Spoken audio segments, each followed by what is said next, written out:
Next మనము వర్ణమాల గురించి చూద్దాం. అక్షరం అనేటువంటి ప్రస్తావన గురించి చెప్పుకున్నాం. నెక్స్ట్ వర్ణమాల. నెక్స్ట్ వర్ణమాల అనే పదాన్ని చూస్తే దీనికి కలిగినటువంటి సమానార్థక పదాలు ఇంకేమైనా ఉన్నాయా అంటే దీన్ని అక్షరమాల అని పిలుస్తాం. ఏమని పిలుస్తాం? అక్షరమాల అని పిలుస్తాం. దీన్ని ఇంకేమని పిలుస్తామంటే వర్ణమాలిక అంటాం. వర్ణమాలిక. నెక్స్ట్ అక్షరమాలిక. అక్షరమాలిక. నెక్స్ట్ వర్ణ సమాన్వయము అని పిలుస్తాం. వర్ణ సమాన్వయము అని పిలవడం జరుగుతుంది. ఇది వర్ణమాల అనేటువంటి పదానికి సమానార్థక పదాలు ఏవి అంటే అక్షరమాల అని, వర్ణమాలిక అని, అక్షరమాలిక అని, వర్ణ సమన్వయం అని పిలవడం జరుగుతుంది.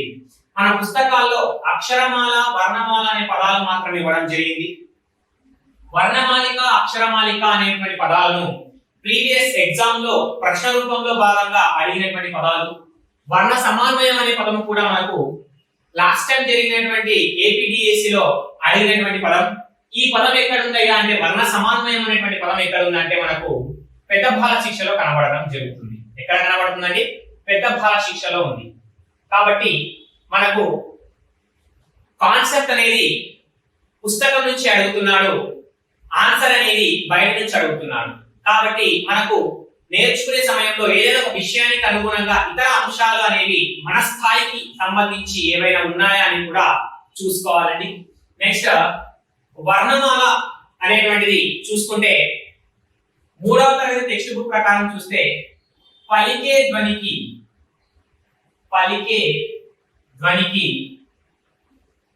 ఏర్పాటు చేసుకున్న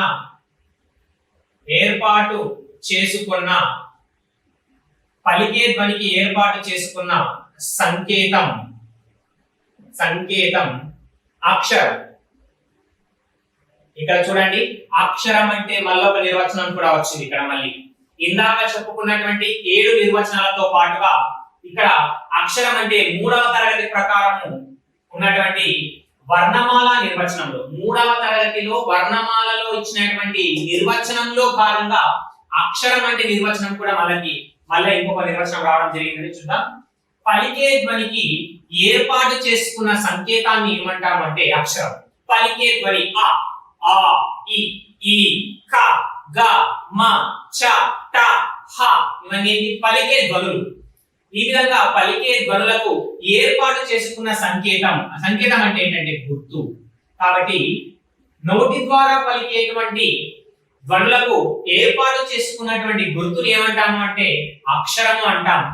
ఈ అక్షరాల మొత్తాన్ని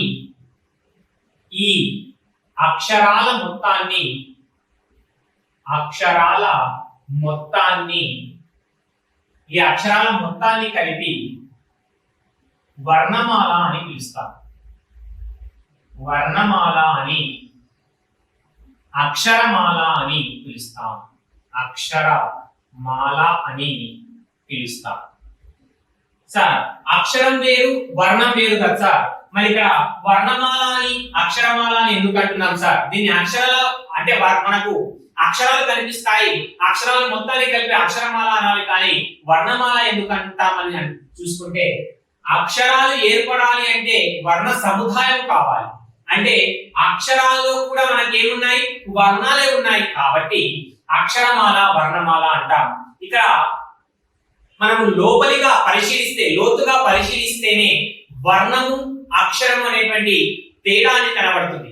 కానీ ఆధునిక పరిభాషలో ప్రస్తుతం ఉపయోగిస్తున్నటువంటి ఆధునిక పరిభాషలో అక్షరము అన్న, వర్ణము అన్న సమానార్థక పదాలుగా, పర్యాయ పదాలుగా ఉపయోగించడం జరుగుతుంది. అక్షరము, వర్ణము అనేటువంటి పదాలను పర్యాయ పదాలుగా ఉపయోగించడం జరుగుతుంది. కాబట్టి మనము అక్షరమాల మరియు వర్ణమాల అని రాసుకుంటాం. ఈ నిర్వచనం ఎక్కడ ఉందంటే 3వ తరగతి తెలుగు టెక్స్ట్ బుక్స్ లో ఇవ్వడం జరిగింది. పలికే ధ్వనికి ఏర్పాటు చేసుకున్న సంకేతం అక్షరం. ఈ అక్షరాల మొత్తాన్ని వర్ణమాల లేదా అక్షరమాల అంటాం. ఓకే. నెక్స్ట్ 6వ తరగతి టెక్స్ట్ బుక్ ప్రకారం చూస్తే 6th క్లాస్ టెక్స్ట్ బుక్ ప్రకారం వర్ణమాల లేదా అక్షరమాల అంటే నిర్వచనం చూస్తే భాషా ధ్వనులకు చెందిన భాషా ధ్వనులకు చెందిన భాషా ధ్వనులకు చెందిన అక్షరపు గుర్తుల పట్టికను అక్షరపు గుర్తుల పట్టికను అక్షరపు గుర్తుల పట్టికను దేనికి చెందిన భాషా ధ్వనులకు చెందిన అక్షరపు గుర్తుల పట్టికను వర్ణమాల వర్ణమాల లేదా అక్షరమాల అని పిలుస్తాం. వర్ణమాల లేదా అక్షరమాల అని పిలవడం జరుగుతుంది. చూడండి, ఇక్కడ కూడా మళ్ళీ మనకు అక్షరానికి సంబంధించి మరొక నిర్వచనం రావడం జరిగింది. ఇక్కడ వరకు చూస్తే అక్షరానికి సంబంధించి 8వ నిర్వచనం అనుకుంటే ఇది అక్షరానికి సంబంధించి 9వ నిర్వచనంగా చెప్పుకుంటాం. ఇందాకనే చెప్పుకున్నా మనము అర్థభేదక శక్తి కలిగిన కనిష్ట ధ్వని రూపాన్ని అక్షరము అని, అర్థభేదక శక్తి కలిగిన కనిష్ట వర్ణ సముదాయాన్ని అక్షరము అని, అర్థభేదక శక్తి కలిగిన కనిష్ట భాషాంశాన్ని అక్షరము అని, ఒకసారి పలుకుటకు వీలైన కనిష్ట వర్ణ సముదాయం, ఒకసారి పలుకుటకు వీలైన కనిష్ట ధ్వని సముదాయం, ఒకసారి పలుకుటకు వీలైన కనిష్ట భాషాంశం. నెక్స్ట్, వ్యాకరణ శాస్త్రం ప్రకారం కనీసం ఒక అచ్చు కలని అక్షరము, పలికే ధ్వనికి ఏర్పాటు చేసుకున్న సంకేతం అక్షరము, భాషా ధ్వనులకు చెందిన గుర్తు అక్షరము. ఏంటండి? భాషా ధ్వనులకు చెందిన గుర్తు అక్షరము. ఇదేంటండి? గుర్తు ఇక్కడ పెట్టేసి అక్షరం ఇక్కడ పెడితే చూడండి, భాషా ధ్వనులకు చెందిన గుర్తు అక్షరము అని 9వ నిర్వచనంగా చెప్తాం. ఈ అక్షరాల పట్టికను ఏంటి? భాషా ధ్వనులకు చెందిన గుర్తును అక్షరము అని, ఈ అక్షరాల పట్టికను వర్ణ సముదాయము అని పిలుస్తాం. అదే మనం నిర్వచన రూపంలోకి మార్చి చెప్తే భాషా ధ్వనులకు చెందిన అక్షరపు గుర్తుల పట్టికను మనం వర్ణమాల లేదా అక్షరమాల అంటాం. ఇక్కడ చూస్తే పలికే ధ్వని, భాషా ధ్వని అంటే ఇక్కడ స్థాయికి అనుగుణంగా పదాల యొక్క మార్పును మాత్రమే చేయడం జరిగింది. 3వ తరగతి విద్యార్థి యొక్క స్థాయికి భాషా ధ్వని అంటే అంతగా అర్థం కాదు కాబట్టి పలికే ధ్వని అన్నారు. ఓకే, పలుకుతున్న ధ్వనులు ఎందులో భాగంగా ఉంటాయి? భాషలో భాగంగా ఉంటాయి. కాబట్టి ఇది మనం మాట్లాడే తెలుగు ధ్వనులు, అదే కర్ణాటకకి వెళ్తే కన్నడ ధ్వనులు, తమిళనాడుకి వెళ్తే తమిళ ధ్వనులు. ఆ ధ్వనులు ఎందులో ఉన్నాయి? తమిళ భాషలో ఉన్నాయి, కన్నడ భాషలో ఉన్నాయి, తెలుగు భాషలో ఉన్నాయి. కాబట్టి పలికేటువంటి ధ్వనులు ఎందులో ఉంటాయి? భాషలో ఉంటాయి. కాబట్టి భాషా ధ్వనులకు చెందిన అక్షరపు గుర్తుల పట్టికను ఏమంటాము అంటే మనం వర్ణమాల అంటాం. భాషా ధ్వనులకు చెందిన గుర్తుని ఏమంటాం? అక్షరం అంటాం. పలికే ధ్వనికి ఏర్పాటు చేసుకున్న గుర్తుని ఏమంటాము? అక్షరం అంటాం. ఓకే, ఈ వర్ణమాల లేదా అక్షరమాల అనేటువంటి నిర్వచనం ఎక్కడ ఉంది? 6th క్లాస్ లో ఉంది. నెక్స్ట్, పెద్ద బాల శిక్షలో వర్ణ సమాన్వయం అనేటువంటి పదం ఉంది అని చెప్పాము. ఇది మనకు ఏపీడిఎస్సి లో అడిగారని కూడా చెప్పాము. అక్కడ వర్ణమాల అనేటువంటి ప్రదేశంలో వర్ణ సమన్వయం అనేటువంటి పదాన్ని ఉపయోగించాడు. అక్కడ వర్ణమాలకు సంబంధించి పెద్ద బాల శిక్షలో ఇచ్చినటువంటి వర్ణమాల నిర్వచనం ఏంటయ్యా అని చూసి, ఎందుకు అంటే పదాన్ని ఉపయోగించాడు. ఇప్పుడు భవిష్యత్తులో ఈ పదానికి అనుగుణంగా పెద్ద బాల శిక్షలో ఉన్నటువంటి నిర్వచనం కూడా అడగొచ్చేమో అనే ఉద్దేశంతో అక్కడ ఇవ్వబడినటువంటి నిర్వచనం గురించి మాట్లాడితే, వర్ణమాలకు సంబంధించి పెద్ద బాల శిక్షలో ఇచ్చినటువంటి నిర్వచనం చూస్తే భాషలోని కనిష్ట భేదాల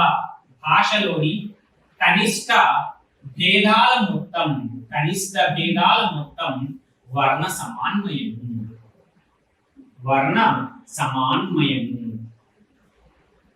ఇది పెద్ద బాల శిక్షలో వర్ణమాలకు ఇచ్చినటువంటి నిర్వచనం. ఏంటి? భాషలోని కనిష్ట భేదాల మొత్తము.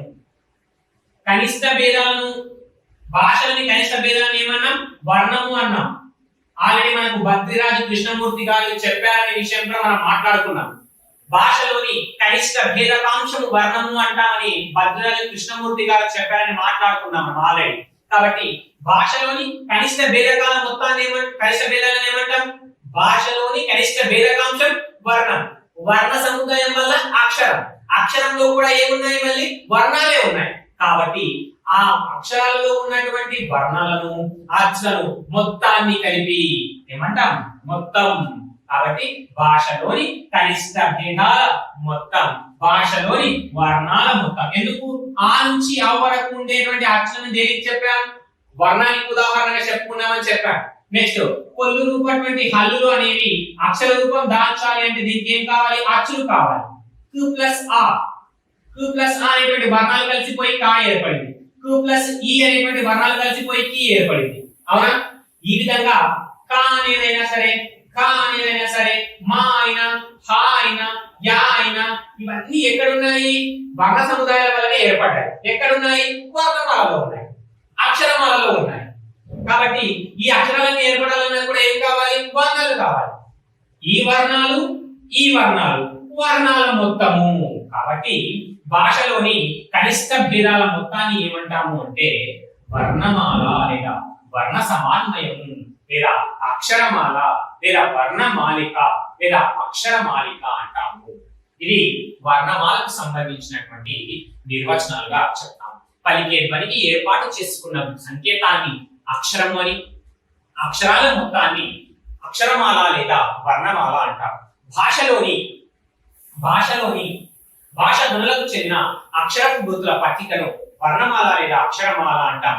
భాషలోని కనిష్ట భేదాల మొత్తాన్ని వర్ణ సమాన్వయము అంటాం. ఇది వర్ణమాలకు సంబంధించినటువంటి అంశం అండి. నెక్స్ట్ అక్షరాల సంఖ్య. అంటే మనము నేర్చుకుంటున్నది ఏ భాష అంటే ఆంధ్ర తెలుగు భాష.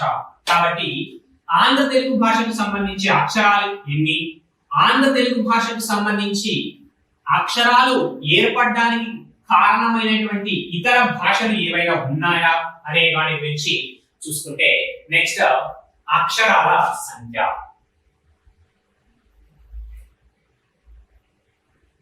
అక్షరాల సంఖ్య ఓకేనండి. ఇది అక్షరాల సంఖ్య. నెక్స్ట్ మనకు ప్రామాణికంగా వ్యాకరణాన్ని నేర్చుకోవడానికి ఉపయోగిస్తున్నటువంటి వ్యాకరణ గ్రంథం ఏంటి అంటే మనకు బాల వ్యాకరణం. ఈ బాల వ్యాకరణాన్ని రచించింది ఎవరంటే పరవస్తు చిన్నయ్య సుడి. ఎవరండి? చిన్నయ్య సూరి. సో చిన్నయ్య సూరి రచించినటువంటి బాల వ్యాకరణాన్ని ఆధారంగా చేసుకొని మనం వ్యాకరణాన్ని నేర్చుకోవడం అనేది జరుగుతుంది. కాబట్టి బాల వ్యాకరణంలో సూచించినటువంటి అక్షరాల సంఖ్య గురించి మాట్లాడుతున్నాం. అక్షరాల సంఖ్య. ఓకే. నెక్స్ట్ బాల వ్యాకరణంలో సూచించినటువంటి అక్షరాల సంఖ్య. అచ్చ తెలుగు భాషకు అక్షరాల సంఖ్య. అచ్చ తెలుగు భాష అక్షరాల సంఖ్య. అచ్చ తెలుగు భాష అక్షరాల సంఖ్య 36 అని మనకు బాల వ్యాకరణంలో ఇచ్చారు. నెక్స్ట్ ప్రాకృత భాషకు అక్షరాల సంఖ్య. ప్రాకృత భాషకు అక్షరాల సంఖ్య. ప్రాకృత భాషకు అక్షరాల సంఖ్య 40. ప్రాకృత భాషకు అక్షరాల సంఖ్య 40 అని బాల వ్యాకరణం చెప్పడం జరిగింది. నెక్స్ట్ సంస్కృత భాషకు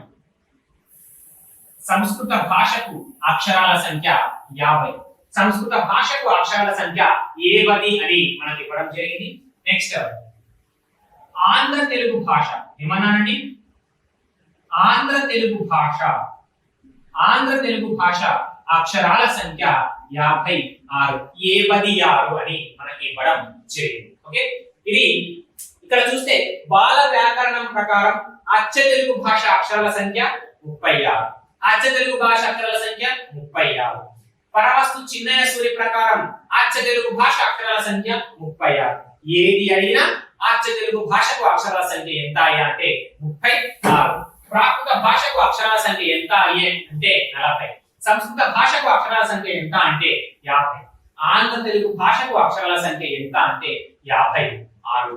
ఓకేనండి. నెక్స్ట్ ఇక్కడ మనం మాట్లాడాల్సింది ఏంటి అంటే ఆంధ్ర తెలుగు భాష గురించి మనము మాట్లాడుకోవాలి. ఓకే. నెక్స్ట్ దీని గురించి మనం మాట్లాడాలి. 56 అక్షరాలు ఏ విధంగా ఏర్పడ్డాయో మనము చూడాలి. ఓకే. నెక్స్ట్ ఇక్కడ 56 అక్షరాలు ఏ విధంగా ఏర్పడ్డాయి అంటే అచ్చ తెలుగు భాష అక్షరాల సంఖ్య ఎంత అన్నామండి? 36 అని చెప్పాము. ఓకే. కాబట్టి అచ్చ తెలుగు భాషలో ఉన్నటువంటి 36 అక్షరాలకు అచ్చ తెలుగు భాషలో ఉండేటువంటి 36 అక్షరాలకు సంస్కృత భాష నుంచి 19 అక్షరాలు వచ్చి చేరాయి మరియు ఒక వింత శబ్దం కలిగినటువంటి అక్షరం, ఒక వింత శబ్దం కలిగినటువంటి అక్షరం. దీన్ని ఎట్లా చెప్పుకోవచ్చు అంటే ప్రాకృత భాష అక్షరం అని కూడా మాట్లాడవచ్చు. ప్రాకృత భాష అక్షరం. ఓకే, నెక్స్ట్ అచ్చ తెలుగు భాష అక్షరాల సంఖ్య. అచ్చ తెలుగు 19. ఈ అచ్చ తెలుగు భాషలో ఉన్నటువంటి 36 అక్షరాలకు సంస్కృత భాష నుంచి సంస్కృత భాషలో ఉపయోగిస్తున్నటువంటి 50 అక్షరాలు, సంస్కృతంలో ఉన్నటువంటి 50 అక్షరాలలో 19 అక్షరాలు వచ్చి ఈ అచ్చ తెలుగు భాషకు చేరడం జరిగింది. ప్రాకృత భాష నుంచి ఒక అక్షరం అనేది వచ్చి చేరడం జరిగింది. ప్రాకృత భాష నుంచి ఒక అక్షరం అనేది వచ్చి చేరడం జరిగింది. ఈ విధంగా మొత్తంగా 56 అక్షరాల ఆంధ్ర తెలుగు భాష అనేది ఏర్పడడం జరిగింది. సంస్కృత భాషను ఏమంటామంటే అమర భాష అని, దైవ భాష అని పిలవడం జరుగుతుంది. అమర భాష అని, దైవ భాష అని పిలవడం జరుగుతుంది. సంస్కృత భాష యొక్క లిపి ఏది అంటే దేవనాగరి లిపి. దేవనాగరి లిపి అని చెప్తాం. సంస్కృత భాష లిపి ఏది అంటే దేవనాగరి లిపి అంటాం. సంస్కృత భాషలో అక్షరాల సంఖ్య ఎంత అంటే 50 అని చెప్తాం. దీనిని దైవ భాష అని, అమర భాష అని కూడా పిలవడం జరుగుతుంది.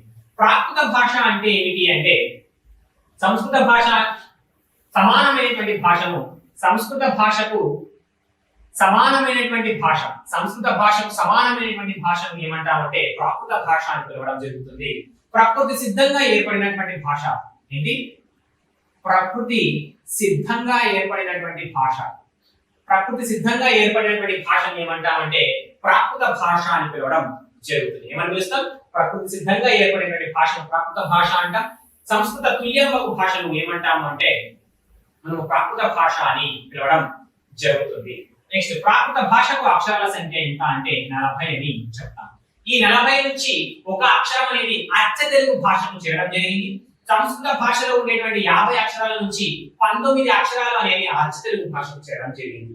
ఈ విధంగా చేరి 56 అక్షరాలు కలిగినటువంటి ఆంధ్ర తెలుగు భాష అనేది ఏర్పడడం జరిగింది. అడుగుతారండి, సంస్కృతం నుంచి 19 అక్షరాలు అనేవి ఏ భాషకు చేరడం వలన, ఏ భాషలోని అక్షరాలకు చేరడం వలన మనకు ఆంధ్ర తెలుగు భాష అనేది ఏర్పడింది అంటారు. కాబట్టి అచ్చ తెలుగు భాషలోని అక్షరాలకు సంస్కృతం నుంచి 19 అక్షరాలు, ప్రాకృతం నుంచి ఒక అక్షరం చేరడం వలన 56 అక్షరాలకు కలిగినటువంటి ఆంధ్ర తెలుగు భాష అనేది ఏర్పడడం జరిగింది.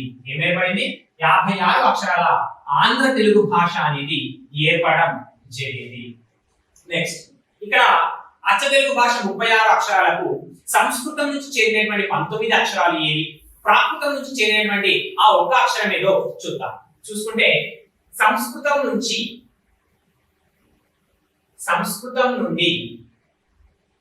అచ్చ తెలుగుకు చేరిన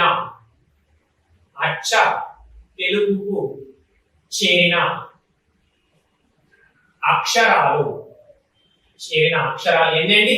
19. ఓకే, ఈ 19 అక్షరాల్లో భాగంగా అచ్చులు ఎన్ని అంటే 4,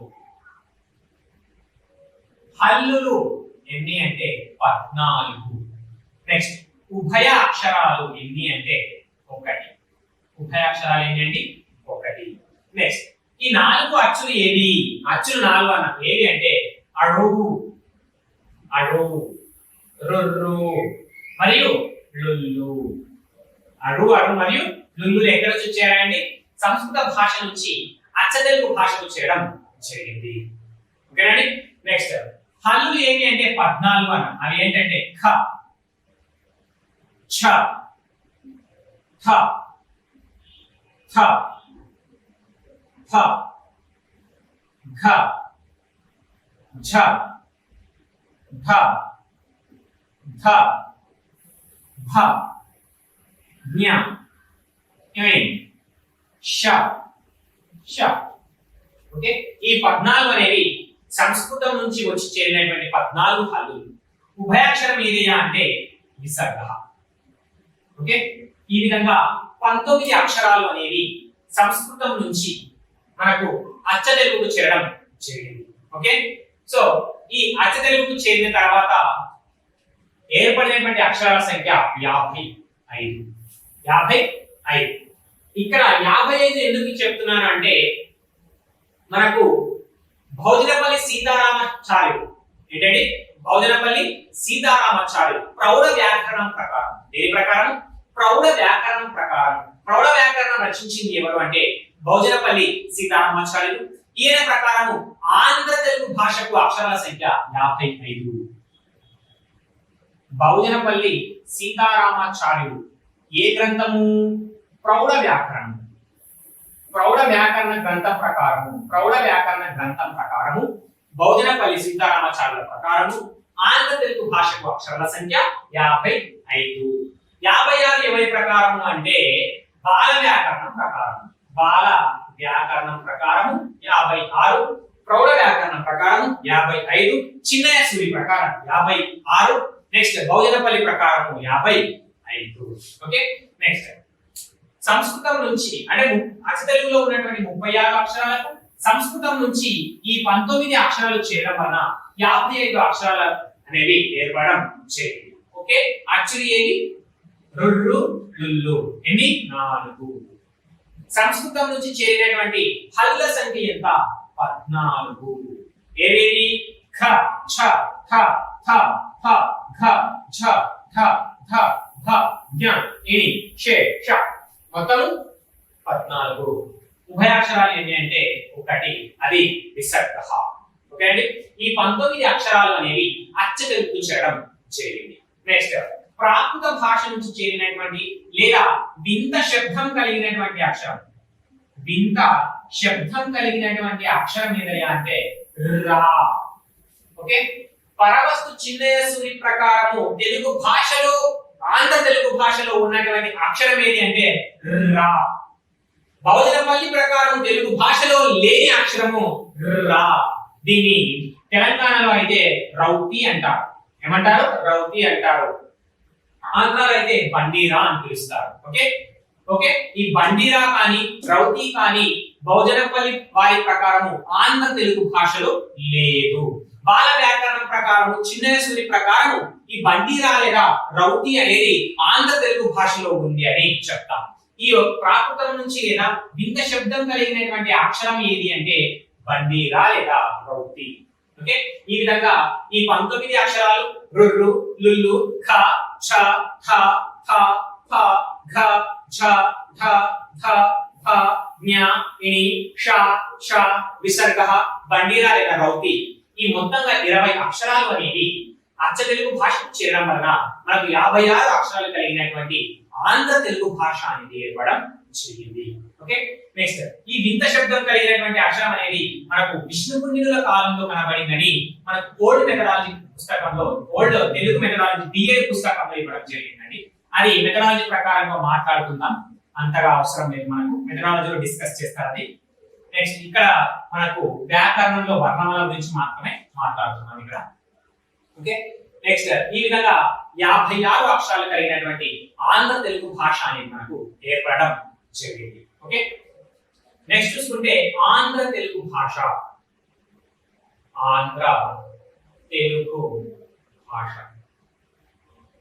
ఆంధ్ర అనేది మొదటిసారిగా జాతీయ నామవాచకంగా ఉపయోగించడం జరిగింది. తర్వాత మనకు భాష పేరు మీదుగా ఉపయోగించడం జరుగుతుంది. మొదటిసారిగా ఆంధ్ర అనేది జాతి పేరుగా ఉపయోగించడం జరిగింది. అదొకటి గుర్తుపెట్టుకోండి సరిపోతుంది. ఆంధ్ర తెలుగు భాష ప్రస్తుతం మనం ఉపయోగిస్తున్నటువంటి తెలుగు భాషను ఆంధ్ర తెలుగు భాష అని పిలవడం జరుగుతుంది. ఈ ఆంధ్ర తెలుగు భాషకు అక్షరాల సంఖ్య ఎంత అంటే 56. ఆంధ్ర తెలుగు భాష అక్షరాల సంఖ్య ఎంత అంటే 56 అని చెప్తాను. ఓకే, నెక్స్ట్ ఈ 56 అక్షరాలను మళ్ళీ తిరిగి 3 రకాలుగా వర్గీకరించడం జరిగింది. ఒకటి అచ్చులు, రెండవది హల్లులు, మూడవది ఉభయ అక్షరాలు. ఒకటి అచ్చులు, 2 హల్లులు, 3 ఉభయ అక్షరాలు. సో ఆంధ్ర తెలుగు భాష 56 అక్షరాలను అచ్చులు, హల్లులు, ఉభయ అక్షరాలుగా విభజించడం జరిగింది. అందులో మొదటగా అచ్చుల గురించి చూద్దాం. అచ్చులనే ఏమంటాము అంటే వీటిని స్వరాలు అని పిలుస్తాం. ఏమంటామండి? స్వరాలు అని పిలుస్తాం. వీటిని మళ్ళీ ఏమని పిలుస్తామంటే ప్రాణాలు అని పిలుస్తాం, లేదా ప్రాణములు అని పిలుస్తాం. ప్రాణాలు లేదా ప్రాణములు అని, స్వరాలు అని పిలవడం జరుగుతుంది. ఓకే, అచ్చులకు కలిగినటువంటి మరొక పేరు ఏంటి అంటే స్వరాలు అని, ప్రాణాలు లేదా ప్రాణములు అని పిలవడం జరుగుతుంది. నెక్స్ట్, అచ్చులు అంటే ఏమిటంటే వేటిపైన ఆధారపడకుండా ఉండేది. అచ్చులు అంటే ఏమిటి? వేటిపైన ఆధారపడకుండా ఉండేది. వేటిపైన ఆధారపడకుండా ఉండేది అని అర్థం. అచ్చులు అంటే ఏమిటి? వేటిపైన ఆధారపడకుండా ఉండేది అని అర్థం. నెక్స్ట్, స్వరాలు అంటే ఏంటి? స్వరాలు అంటే స్వయం రాజ్యంతే ఇది స్వరః. స్వయం రాజ్యంతే ఇది స్వరః. ఇది అంటే ఇవి, స్వరః అంటే స్వరాలు. స్వయంగా రాజ్యంతే అంటే వర్ణమాలలో రాజువలే అని అర్థం. సో వర్ణమాలలో స్వయంగా రాజువలే ఇవి ఉంటాయి. ఏంటంటే వర్ణమాలలో స్వయంగా రాజువలే ఇవి ఉంటాయి. ఏవి? స్వరాలు. అంటే రాజు ఏ విధంగా అయితే స్వతంత్రంగా ఉంటాడో ఇక్కడ కూడా అచ్చులు అనేవి స్వతంత్రంగా ఉంటాయి. కాబట్టి స్వరాలు అంటే స్వయం రాజ్యంతే స్వరః అంటే స్వతంత్రంగా ఉచ్చరింపబడేవి. అని అర్థం. ఇది స్వతంత్రంగా ఉచ్చరింపబడేది అని అర్థం. స్వయం రాజ్యంతే ఇది స్వరః. స్వయంగా వర్ణమాలలో రాజు వలె స్వతంత్రంగా ఉండేవి స్వరాలు. ఏవి? అచ్చులు అని అర్థం. ఓకేనండి, అర్థమైంది అనుకుంటున్నాను. స్వయం రాజ్యంతే ఇది స్వరః అంటే ఏమిటి అంటే స్వతంత్రంగా ఉచ్చరింపబడేవి అని అర్థం. స్వతంత్రంగా ఎలా ఉచ్చరింపబడతాయి అంటే రాజు స్వతంత్రంగా ఏ విధంగా అయితే ఉంటాడో వర్ణమాలలో కూడా రాజు వలె ఉండి స్వతంత్రంగా ఉచ్చరింపబడేవి ఏవి అంటే మనకు అచ్చులు అని చెప్తాం. వీటినే స్వరాలు అని కూడా పిలవడం జరుగుతుంది.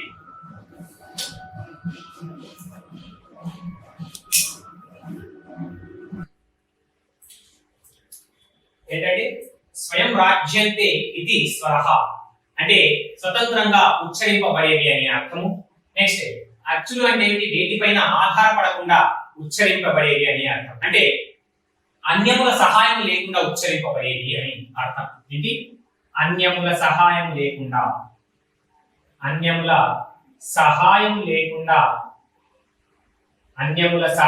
లేకుండా ఉచ్చరింపబడేవి అని అర్థం. స్వతంత్రంగా ఉచ్చరింపబడే వాటిని స్వరాలు అని పిలుస్తాం. ఇక్కడ ప్రాణాలు లేదా ప్రాణములు అని ఎందుకు పిలుస్తాను అంటే హల్లుల పలుకుబడికి ప్రాణం వంటిది. హల్లుల పలుకుబడికి ప్రాణం వంటిది. హల్ల పలుకుబడికి ప్రాణం వంటిది కాబట్టి దీన్ని ఏమంటాము అంటే ప్రాణాలు లేదా ప్రాణములు అని పిలుస్తాం. ఓకేనండి, అచ్చులని ఏమని పిలుస్తాం? స్వరాలు అని, ప్రాణాలు అని, ప్రాణములు అని పిలుస్తాం. వేటిపైన ఆధారపడకుండా అన్యముల సహాయం లేకుండా ఉచ్చరింపబడేది అని అర్థం. నెక్స్ట్, స్వరాలు ఎందుకంటామంటే స్వయం రాజ్యంతే ఇది స్వరః స్వతంత్రంగా ఉచ్చరింపబడతాయి కాబట్టి వీటిని స్వరాలు అని పిలువబడతాయి. నెక్స్ట్, హల్ల పలుకుబడికి ప్రాణం వంటిది కాబట్టి అచ్చులని స్వరాలు అని, ప్రాణములు అని పిలవడం జరుగుతుంది. అంటే మనము జీవించబడాలి అంటే ప్రాణం ఏ విధంగా అవసరమో హల్లులు కూడా, పొందు రూపంలో ఉన్నటువంటి హల్లులు కూడా గుణింతాలుగా అసలైన ఒక అక్షర రూపం దాల్చాలి అంటే అచ్చులు కావాలి. కాబట్టి వీటికి హల్లుల పలుకుబడికి ప్రాణం వంటివి అని చెప్పడం జరుగుతుంది. నెక్స్ట్, ఆ నుంచి మొదలుకొని అవు వరకు ఉన్నటువంటి అక్షరాలను ఏమంటాము అంటే అచ్చులు అని పిలుస్తాం. ఆ నుంచి మొదలుకొని అవు వరకు ఉన్నటువంటి అక్షరాలను ఏమంటామంటే అచ్చులు అంటాం. అచ్చులు మొత్తం 16. ఆంధ్ర తెలుగు భాషకు అక్షరాల సంఖ్య 56 అయితే అందులో అచ్చుల సంఖ్య 16. అవి ఏవి అంటే ఆ ఈ ఈ ఉ ఊ రు రు లు లు ఏ ఏ ఐ ఓ ఓ ఔ. ఈ విధంగా మొత్తంగా ఎన్ని ఉంటాయని 16. 1 2 3 4 5 6 7 8 9 10 11 12 13 14 15 16. ఈ 16 అక్షరాలు ఏమంటాము అంటే అచ్చులుగా మనము పిలవడం జరుగుతుంది. ఇందులో రుర్రు మరియు లుల్లులు అనేవి సంస్కృతం నుంచి వచ్చి చేరిన అచ్చ తెలుగు చేరినటువంటి అచ్చుల సంఖ్య. కాబట్టి ఆంధ్ర తెలుగు భాషకు అచ్చుల సంఖ్య 16. అధ్యక్ష అచ్చ తెలుగు భాషకు అచ్చుల సంఖ్య 4 పోతే మిగిలినవి 12. ఈ 12 అనేవి మనకు అచ్చ తెలుగు భాషలోని అచ్చుల సంఖ్య. అచ్చ తెలుగు భాషలో ఉన్నటువంటి అచ్చుల సంఖ్య. ఈ 4 చేయడం వల్ల వచ్చినటువంటివి 16 ఆంధ్ర తెలుగు భాష అచ్చుల సంఖ్య. ఆంధ్ర తెలుగు భాష అచ్చుల సంఖ్య 16, అచ్చ తెలుగు భాష అచ్చుల సంఖ్య 12. ఓకే, ఈ 4 అనేవి మనకు సంస్కృతం నుంచి వచ్చి చేరినటువంటి అచ్చులుగా మనము చెప్తాం. ఆ నుంచి మొదలుకొని ఆ వరకు ఉండే వాటిని ఏమంటామంటే అచ్చులు అని చెప్తాము. నెక్స్ట్ ఉచ్చారణను బట్టి అచ్చుల విభజన. ఉచ్చారణ విధానాన్ని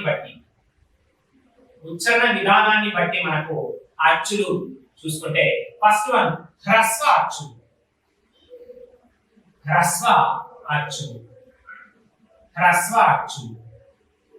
ఓకేనండి. హ్రస్వ అచ్చులు అంటే ఏమిటంటే కొద్దిగా పలుకబడేవి అని అర్థం. 3వ తరగతి ప్రకారం, 3rd క్లాస్ టెక్స్ట్ బుక్ ప్రకారం హ్రస్వ అచ్చులు అంటే ఏమిటంటే కొద్దిగా పలుకబడేవి. ఎలా? కొద్దిగా పలుకబడేవి. కొద్దిగా పలుకబడేటువంటి అక్షరాలను ఏమంటామంటే హ్రస్వ అచ్చులు అని పిలుస్తాం. ఏమని పిలుస్తాం? హ్రస్వ అచ్చులు, కొద్దిగా పలుకబడేవి. Next 6th class textbook ప్రకారం చూస్తే ఏకమాత్ర కాలంలో ఏకమాత్ర కాలంలో ఉచ్చరింపబడేవి. ఏకమాత్ర కాలంలో ఉచ్చరింపబడేటువంటి అచ్చులను ఏమంటాము అంటే హ్రస్వ అచ్చులు అని పిలుస్తాం. ఏకమాత్ర కాలంలో ఉచ్చరింపబడేటువంటి అచ్చులను ఏమంటాం? హ్రస్వ అచ్చులు అని పిలుస్తారు. ఇక్కడ అధ్యక్ష మనకు మాత్ర అంటే తెలియాలి. అధ్యక్ష మాత్ర అంటే ఏమిటి అంటే క్షణంలో 1/4వ వంతు కాలాన్ని మనం ఏమంటాము అంటే మాత్ర అంటాం. క్షణంలో 4వ భాగము, సెకండ్లో 4వ భాగం, క్షణంలో 4వ భాగాన్ని ఏమంటాము అంటే మాత్ర అని పిలుస్తాం. ఏమంటున్నామండి? క్షణంలో. ఉదాహరణ చూస్తే ఇది మొత్తం ఒక సెకండ్ అనుకుంటే, ఒక క్షణము అనుకుంటే, ఈ క్షణంలో ఈ 4వ భాగంలో ఉచ్చరింపబడేటువంటి వాటిని ఏమంటాము అంటే మాత్ర అని పిలుస్తాం. ఓకే, చూస్తే పొట్టిగా పలుకబడేటువంటి అచ్చులను హ్రస్వ అచ్చులు అని, ఏకమాత్ర కాలంలో ఉచ్చరింపబడేటువంటి వాటిని హ్రస్వ అచ్చులు అని, క్షణంలో 4వ భాగంలో ఉచ్చరింపబడే అచ్చులని హ్రస్వ అచ్చులు అని పిలుస్తాం. క్షణంలో 4వ భాగంలో ఉచ్చరింపబడేటువంటి అచ్చులను హ్రస్వ అచ్చులు అని పిలవడం జరుగుతుంది. నెక్స్ట్ మాత్ర అంటే ఏమిటంటే ఒక చిటికె వేయునంత కాలము.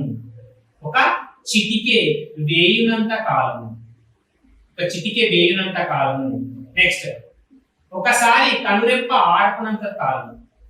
ఒకసారి కనురెప్ప ఆర్పునంత కాలం. అంటే చిటికె వేయినంత కాలంలో ఉచ్చరింపబడేటువంటి అచ్చులు ఏమంటాం? హ్రస్వ అచ్చులు అంటాం. ఒకసారి కనురెప్ప ఆర్పునంత కాలంలో ఉచ్చరింపబడేటువంటి అచ్చులను ఏమంటాం? హ్రస్వ అచ్చులు అంటాం. క్షణంలో 4వ భాగంలో ఉచ్చరింపబడేటువంటి అచ్చులను ఏమంటాం? హ్రస్వ అచ్చులు అంటాం. 1/4 కాలంలో ఉచ్చరింపబడేటువంటి అచ్చులను ఏమంటాం? హ్రస్వ అచ్చులు అని పిలుస్తాం.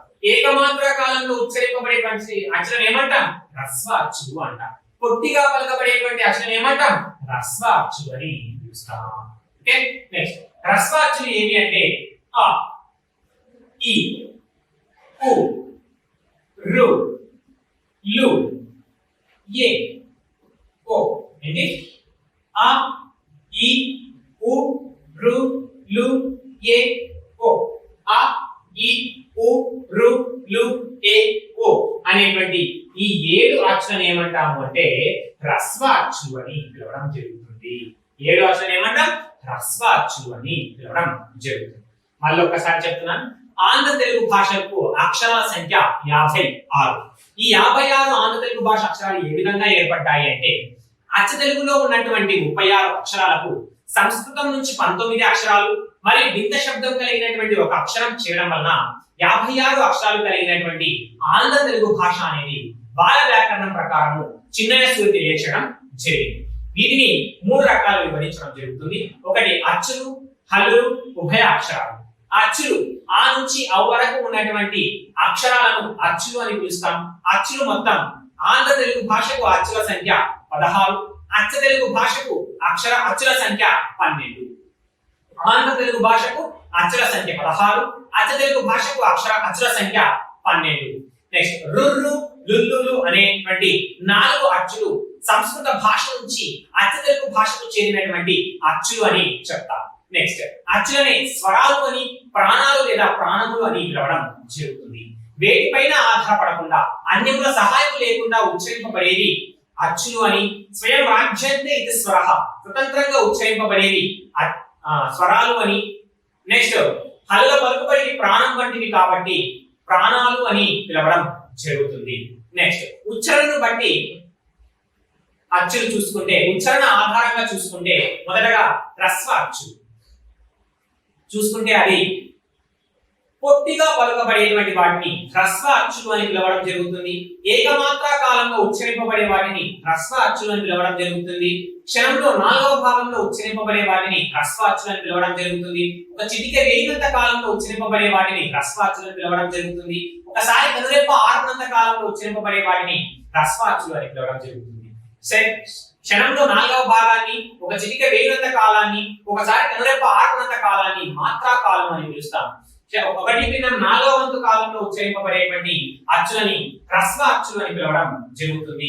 అవి అ, ఈ, ఉ, రు, ఏ, ఓ.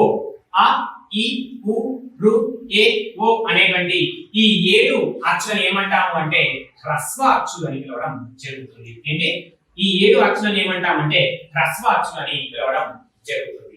నెక్స్ట్ వచ్చేసి దీర్ఘ అచ్చులు. నెక్స్ట్ ఏంటి దీర్ఘ అచ్చులు. దీర్ఘ అచ్చులు దీర్ఘ అచ్చులు దీర్ఘంగా పలుకబడేవి లేదా పొడవుగా పలుకబడేటువంటి అచ్చులను దీర్ఘ అచ్చులు అని పిలుస్తాం. 3rd క్లాస్ టెక్స్ట్ బుక్ ప్రకారం దీర్ఘ అచ్చులు అంటే ఏమిటి అంటే దీర్ఘంగా లేదా పొడవుగా పలుకబడే అచ్చులు. దీర్ఘంగా లేదా పొడవుగా పలుకబడేటువంటి అక్షరం ఏమంటామంటే దీర్ఘ అచ్చులు అని పిలవడం జరుగుతుంది. నెక్స్ట్ 6th క్లాస్ ప్రకారం చూస్తే 6th క్లాస్ ప్రకారం ఏంటయ్యా అంటే ద్విమాత్రా కాలంలో ఉచ్చరింపబడేది ఏంటి ద్విమాత్రా కాలంలో ఉచ్చరింపబడేది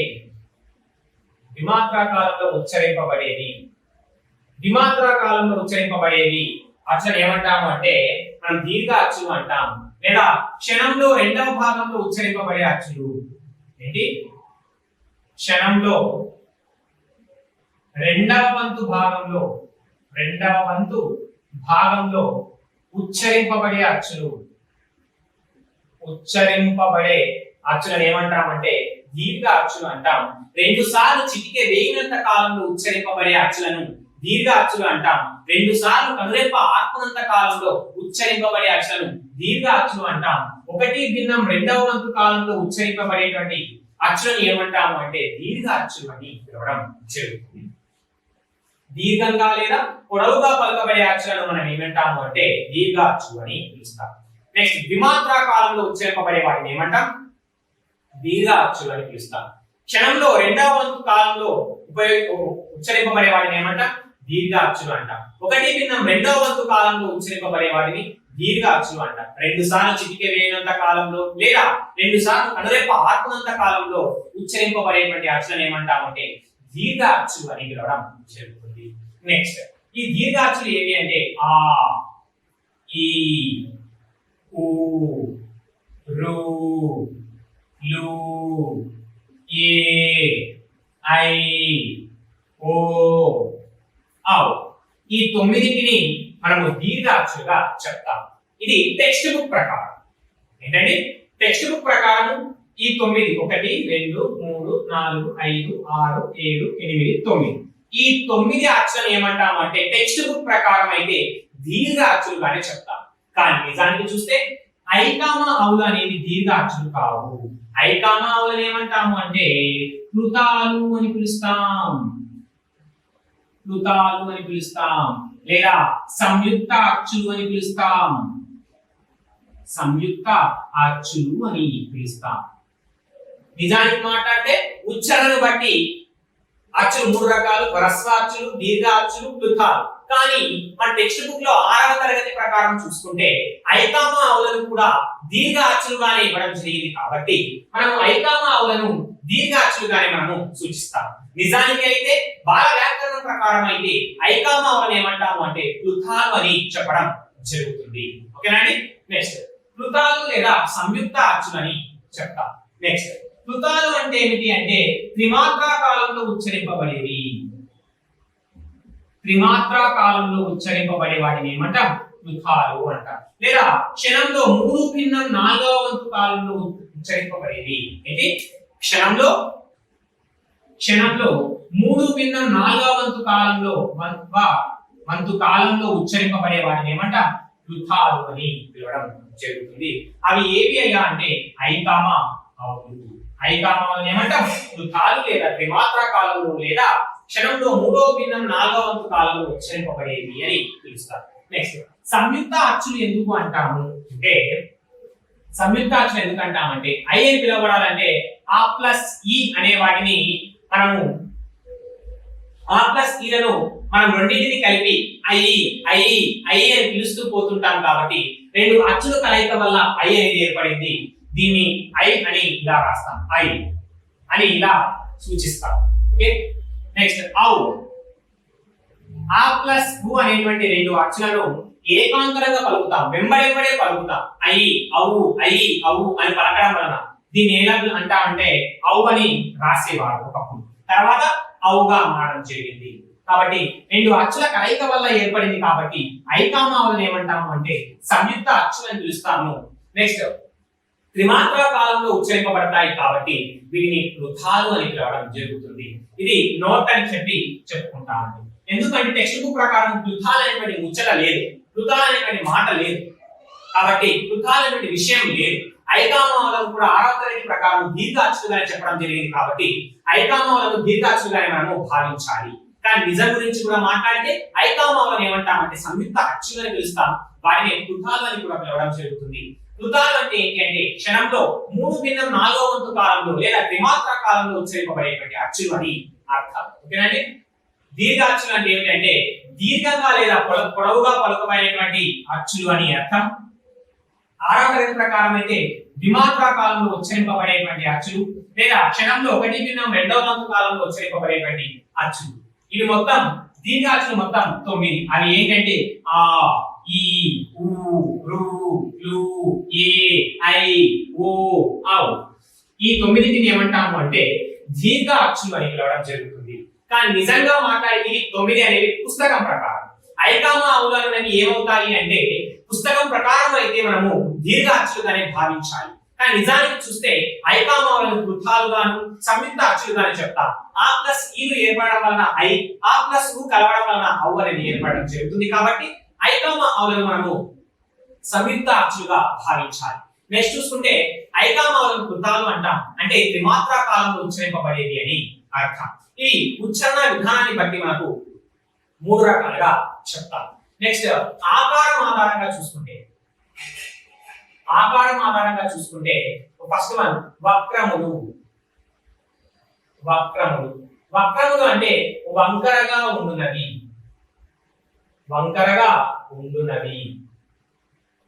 వంకరగా ఉండునవి అని అర్థం. వక్రములు అంటే ఏంటి? వంకరగా ఉండునవి అని అర్థం. వంకరగా ఉండునవి ఏవి అయ్యా అంటే ఏ ఏ ఓ ఓ.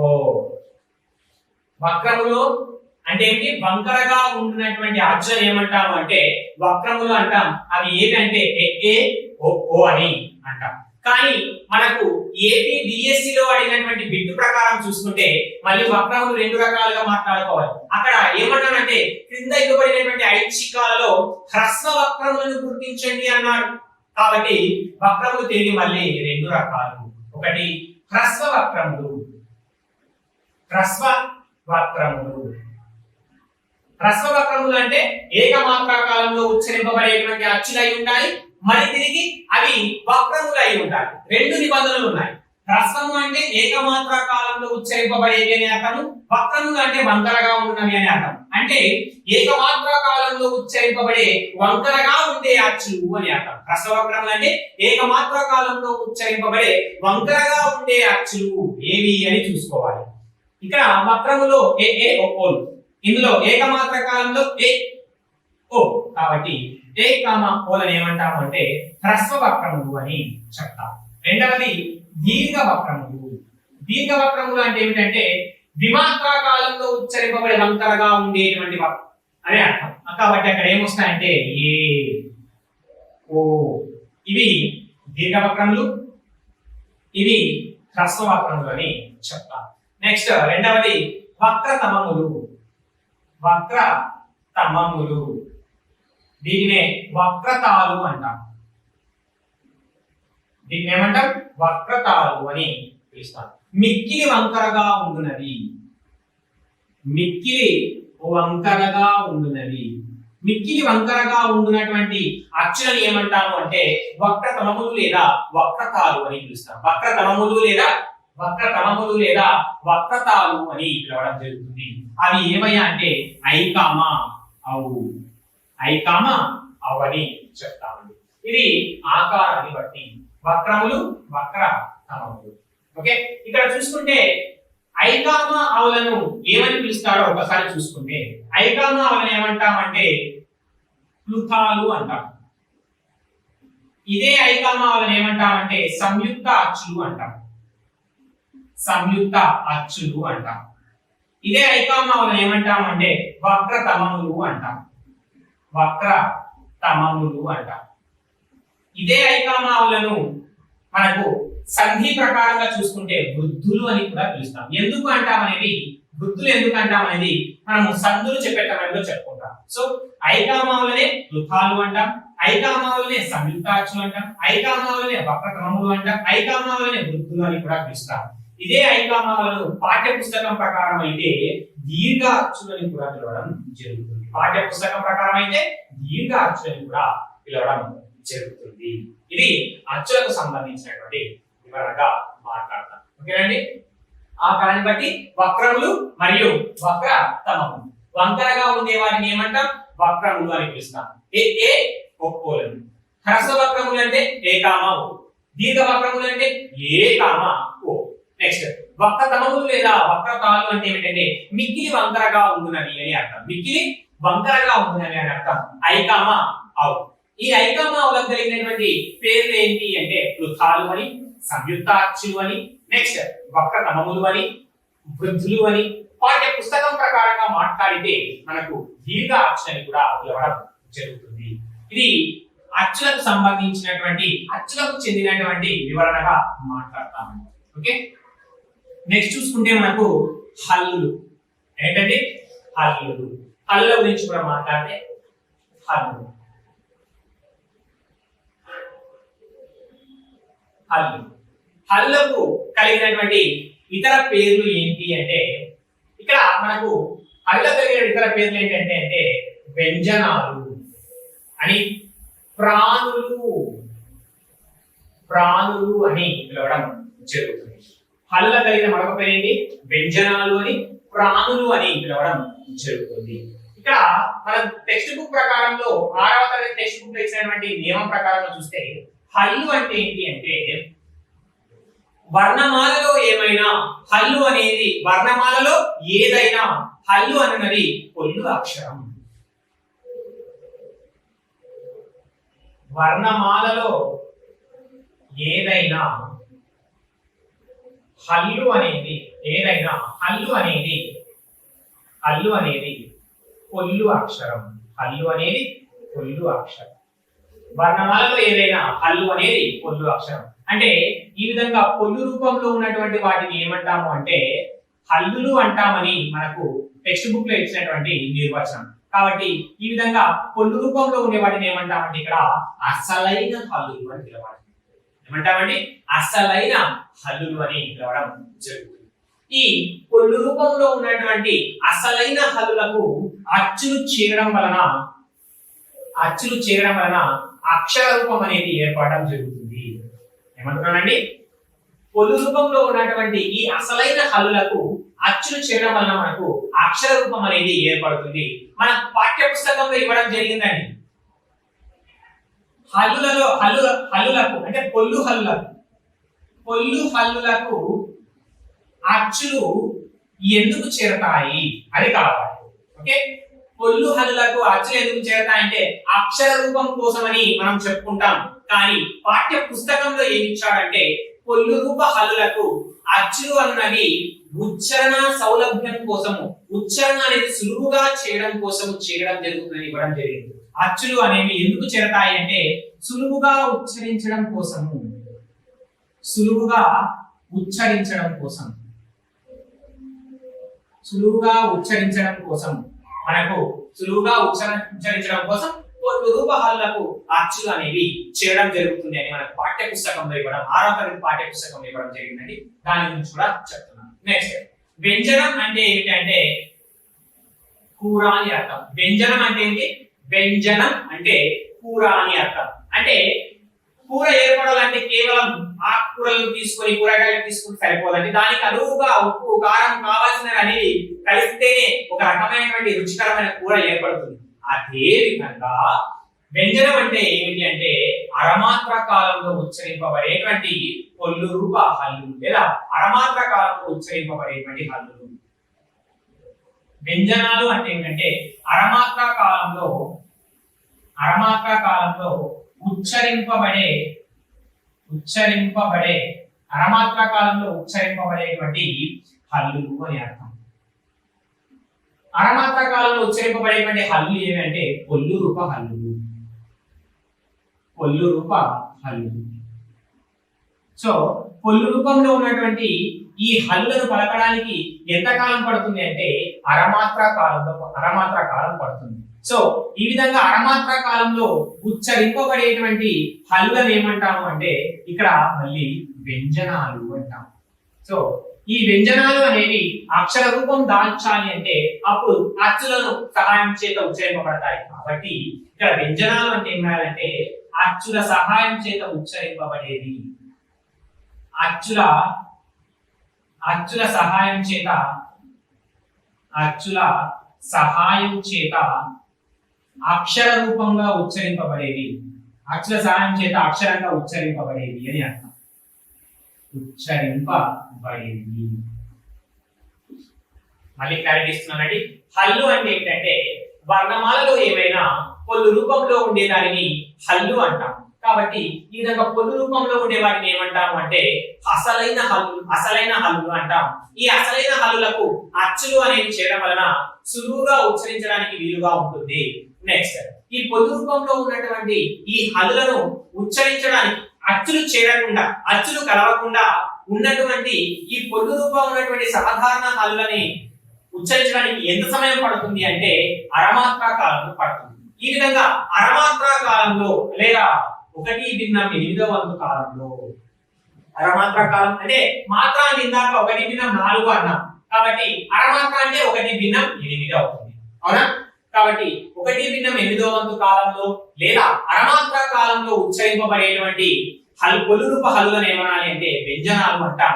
ఈ వ్యంజనాలు అనేవి పొల్లు రూప హల్లులు అనేవి అచ్చుల సహాయం చేత అక్షరంగా ఉచ్చరింపబడతాయి. కాబట్టి అచ్చుల సహాయం చేత అక్షరంగా ఉచ్చరింపబడే వాటిని ఏమంటామంటే వ్యంజనాలు అని పిలవడం జరుగుతుంది. ఓకే. నెక్స్ట్ ప్రాణులు. ప్రాణం సహాయం చేత పలకబడేవి ప్రాణులు. ప్రాణాల సహాయం చేత ఉచ్చరింపబడేవి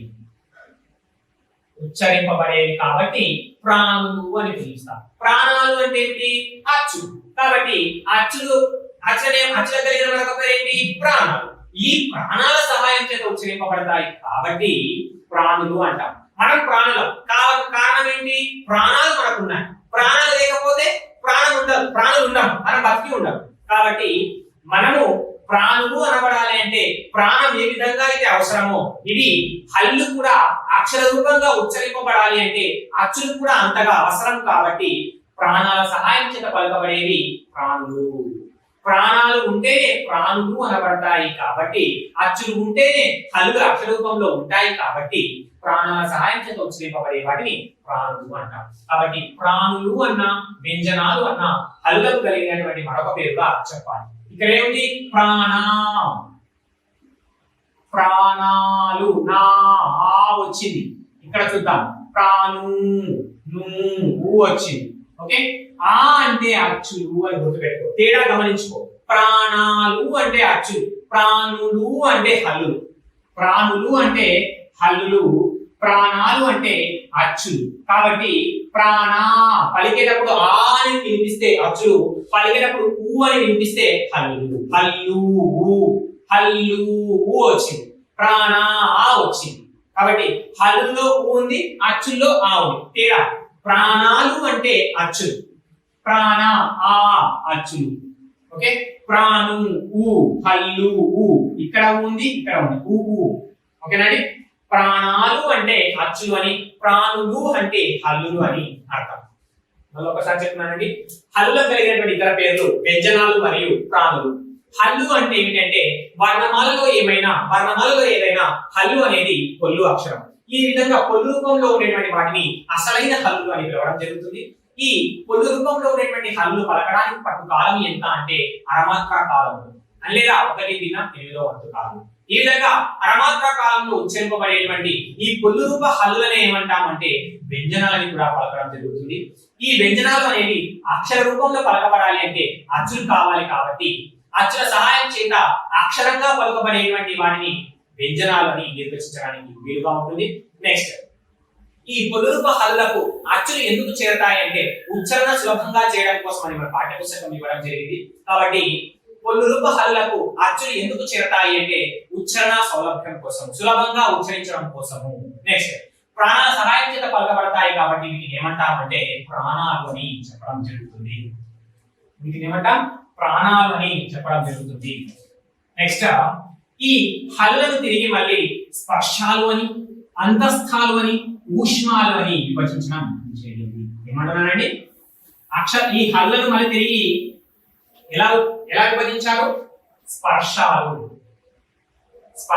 అని, అంతస్థాలు అని మరియు ఊష్మాలుగా విభజించడం జరిగింది.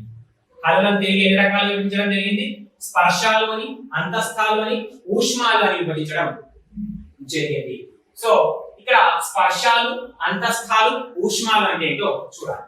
ఫస్ట్ వన్ ఏంటంటే స్పర్శాలు.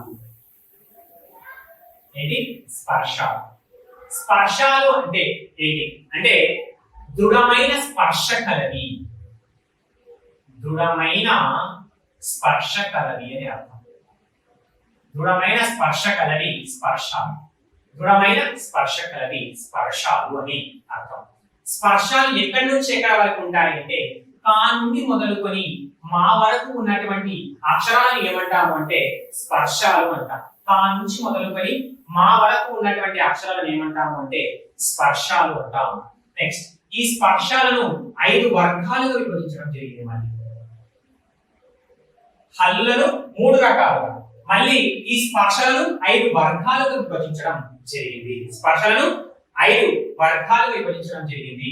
ఈ 5 వర్గాల్లో నిలువు వరుసలను ఏమంటాము అంటే వర్గ ప్రథమ, వర్గ ద్వితీయ, వర్గ తృతీయ, వర్గ చతుర్థ, వర్గ పంచమాని పిలవడం జరుగుతుంది. నెక్స్ట్, ఈ స్పర్శల్లో అడ్డు వరుసలను ఏమంటాము అంటే అడ్డు వరుసలను ఏమంటాము అంటే కవర్గం, చవర్గం, టవర్గం, తవర్గం, పవర్గంగా పిలవడం జరుగుతుంది. ఓకే, మళ్ళీ ఒకసారి చెప్తున్నానండి. హల్లులు మొత్తం ఏంటి అంటే మనకు 37. ఏంటండి 37 హల్లులు. అచ్చులు ఎన్ని 16. అచ్చులు 16, 37 హల్లులు. హల్లులు మొత్తం ఎన్ని 37. ఈ మొత్తం 37 హల్లులను మనకు స్పర్శాలు అని, అంతస్థాలు అని, ఊష్మాలు అని విభజించడం జరిగింది. ఎలా? స్పర్శాలు, అంతస్థాలు, ఊష్మాలు అని విభజించడం జరిగింది. స్పర్శాలు అంటే ఏంటి అంటే దృఢమైన స్పర్శ కలిగి, దృఢమైనటువంటి స్పర్శ వేటితో కలిగి ఉంటాయి అంటే అచ్చులతో దృఢమైనటువంటి స్పర్శను కలిగి ఉంటాయి, విడదీయడానికి వీలు లేకుండా ఉంటాయి. అంటే అంత్యస్థాలు ఊష్మాలతో పోలిస్తే, అంత్యస్థాక్షరాలు ఊష్మ అక్షరాలతో పోల్చినప్పుడు ఈ స్పర్శాక్షరాలు అనేవి అచ్చులతో దృఢమైనటువంటి స్పర్శను కలిగి ఉంటాయి అని అర్థం. కాబట్టి దృఢమైన స్పర్శ కలిగిన వాటిని ఏమంటామంటే స్పర్శాలు అని పిలవడం జరుగుతుంది. కా నుంచి మా వరకు కలిగినటువంటి అక్షరాలను ఏమంటామంటే స్పర్శాలు అని పిలవడం జరుగుతుంది. స్పర్శాలు మొత్తం ఎన్ని అంటే 27. స్పర్శాలు మొత్తం ఎన్ని అయ్యా అంటే స్పర్శాలు మొత్తం 27. స్పర్శలను ఎన్ని వర్గాలుగా విభజించారు అంటే 5 వర్గాలుగా విభజించడం జరిగింది.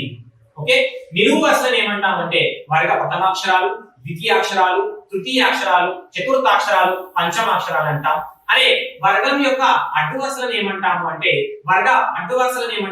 కవర్గము, చవర్గము, టవర్గము, తవర్గము, పవర్గము అని పిలవడం జరుగుతుంది. ఓకే, ఈ స్పర్శలకు సంబంధించి ఈ 27 అక్షరాలు ఏంటి అనేది ఒక బాక్స్ రూపంలో చూద్దాం.